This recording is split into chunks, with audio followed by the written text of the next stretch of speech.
Have there also been moments in your career, whether it was at BCG or Motorola and later at PepsiCo, where you learned the importance of a company acknowledging an individual's value? Company cultures we should talk about, because companies are nothing but a collection of people. So it's whether the people in a company acknowledge your values. But what's the culture of the company? There are companies where the culture is impersonal, where they look at people as tools of the trade. And then there are companies that look at people as assets, real assets for the company. I think in BCG, Boston Consulting Group, I was looked at as an asset.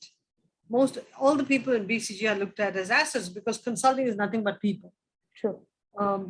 Then when I came to Motorola, people like Chris Galvin looked at me as an asset. I mean, he really mentored me and treasured me, and so did Gerhard. I mean, Gerhard Schulmeier was like perhaps the single biggest mentor in my life, who gave me the most tailwinds.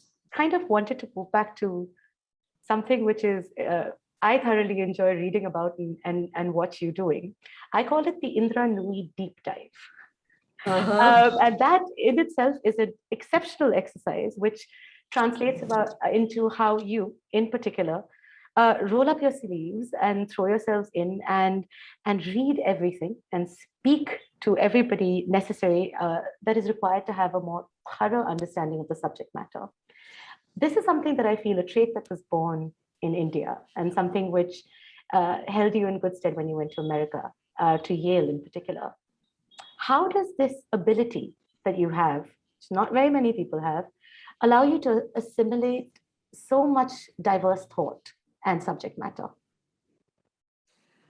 I actually believe that skill is something that everybody has to have, because it doesn't matter whether you're the entry-level person or a senior person.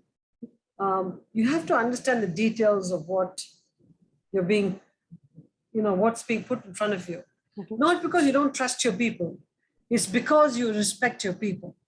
You're signing something because you know what you're signing, and you know that your people have done a good job. And the only way you know your people have done a good job is when you read it and realize that you understand what it's saying. So I honestly believe that we are in a world today which is changing so fast. And if you don't keep up with the changes, and if you don't read and absorb and get up to speed on the details as much as the big picture, you're actually going to be a pass-through, which is just sending papers, pretending you know something when you really don't know it. There's a great line that somebody told me. They said, the distance between a number one and number two is a constant. So if you want to lift an organization, the leader has to lift him or herself. The organization comes along. So I took that very seriously, because I realized that if I wanted the organization to be a learning organization, to get into the details, to really improve their thinking, I'm going to have to show that I'm equally interested in doing all that. So, for example, when I go into a manufacturing plant for Tropicana, I know so much about oranges and juice making. When I talk to the engineers on the line, they realize that there's a boss up there who really cares about what they're doing. When I talk to the R&D people, I will do a lot of pre-work, pre-reading before I go for a meeting with them. So they would always say to me, we have a friend in the C-suite, a friend who's a CEO, because she cares about R&D. Same thing with design, same thing with manufacturing, supply chain, operations. I think it shows that you have respect for all these functions, because you're really learning about it to be able to ask them insightful questions so that you can do your job better.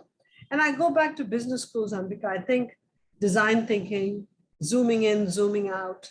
How do you create a company future back?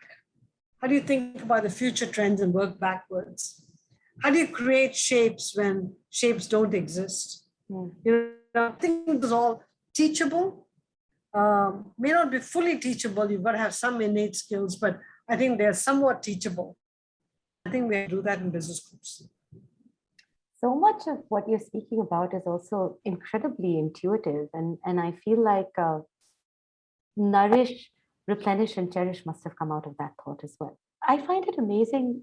when you talk about it, of course, there's a ton of thought and a lot of taking on board what your various mentors and everything that you kind of assimilated like a sponge. That is what allowed you to get to where you are. Yep. It's incredible to me that a lot of people actually do ignore that empathetic, intuitive side. And I wonder why, given that everything that you're talking about makes complete and utter sense. It's amazing to me that leaders choose to ignore that, though. Do you think that will change anytime soon, and especially in a country like India? I think that when the almighty buck wins over good sense and sensibilities, you have extremely short-term behavior, which is winning at all costs.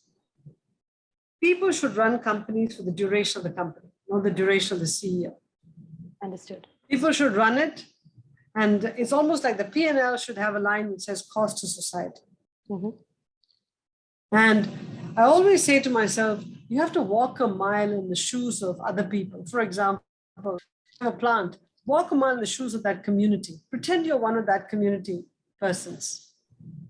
Would you operate the plant the way you're operating right now? I would tell PepsiCo people, when we make products, just imagine that every child in the world is your child. What products would we feed them? That's how we have to change the portfolio. Just imagine that every backyard is a trash dump. What would you be upset if it was in your trash dump? Almost everything. So why should we allow it to be put in somebody else's trash dump? And so I would constantly tell people to personalize the company, to personalize the issues. Don't be, sort of third person. It's like say, oh, I'm not going to drink this stuff or eat this stuff, but it's okay if we sell it to others. Ask yourself the question, what would you drink and eat? What would you be proud to drink and eat? What would you be proud to have as the effluent stream coming out of the plant or waste coming out of the operations? That'll make you hold your head high and say, I work for a great company.